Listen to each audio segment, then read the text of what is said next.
এইটা root cause যেহেতু muscular imbalance, তো ইফ ইউ কারেক্ট ইট, আমরা যদি এটাকে কারেকশন করে দিই এবং ওই যে জায়গাটা পার্টিকুলার যে প্লেটটা টাচ করছে বা ফিকশন বেশি হচ্ছে, তো ট্রিটমেন্ট প্লেনটাকে বা ফিকশন প্লেনটাকে যদি আমরা মোবিলাইজ করতে পারি বা ম্যানিপুলেট করতে পারি, তাহলে আমরা নি পেন কম হবে। আচ্ছা, তাহলে যদি সার্জারি না করে আমরা তাহলে আর কি বিকল্প রাস্তা আছে, মানে সাবস্টিটিউট ওয়ে কি আছে যে আমরা এটাকে রিলিফ পেতে পারি? সার্জারি না করে দেখুন, অস্টিওআর্থ্রাইটিসে 4টে গ্রেড হয়, গ্রেড 1, গ্রেড 2, গ্রেড 3, গ্রেড 4।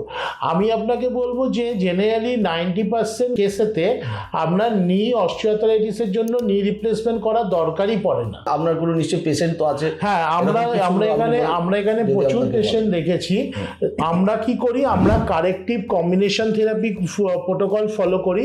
তাতে আমরা প্রথমে ভিএমও মাসেলটাকে কারেকশন করা হয়। আমি বলছি যে কোনো স্পেসিফিক পেশেন্ট আছে যে আপনার অস্টিওআর্থ্রাইটিস নিয়ে এসেছিল উইদাউট সার্জারি ভালো হয়েছে এরকম? রিসেন্টলি যেমন একজন ভদ্রমহিলা আমার কাছে এসেছিলেন, তার ডানলপে বাড়ি, তিনি এসেছিলেন, তাকে ডাক্তার বলেছে নি রিপ্লেসমেন্ট করতে হবে, ডেটও দিয়ে দিয়েছিল। বাট আমার কথা এরকম জানতে পেরে তো উনি আমার কাছে এসেছিলেন। ওনাকে প্রথমে এই প্যাটেলার ল্যাটেরাল ট্র্যাকিং হচ্ছিল, মানে বাইরের দিকে শিফট হচ্ছিল। তো আমরা প্যাটেলাটাকে প্রথমে ফিক্সড করি এবং মাসেল ইমব্যালেন্সটাকে কারেকশন করি। আচ্ছা, ওয়েট ডিস্ট্রিবিউশন যেটা ল্যাটারালি যাচ্ছিল সেটাকে আমরা কারেকশন করি।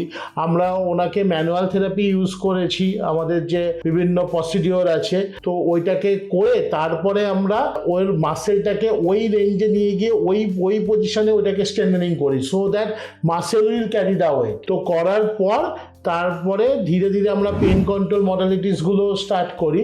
এইটা আমাদের 21 ডেজের একটা প্রোটোকল ছিল। তো সেটা করার পর উনি এখন অ্যাবসলিউটলি ফাইন। টোটাল নি replacement is a life modification surgery, is not a life saving surgery. তো যদি পেশেন্ট হাঁটাচলা করছে, তার যদি ব্যথাও হচ্ছে না, তাহলে তো সার্জারির কোনো ব্যাপার নেই। কোন ধরনের পেশেন্টের সার্জারিতে যেতে পারে?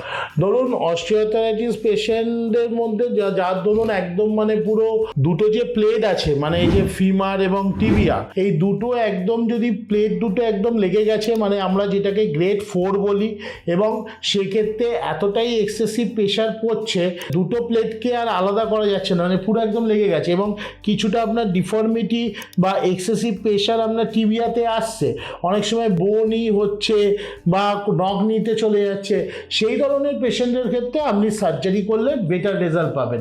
তবে হ্যাঁ, সার্জারি করার আগে তাদেরকে পি রিহ্যাব করাতে হয়।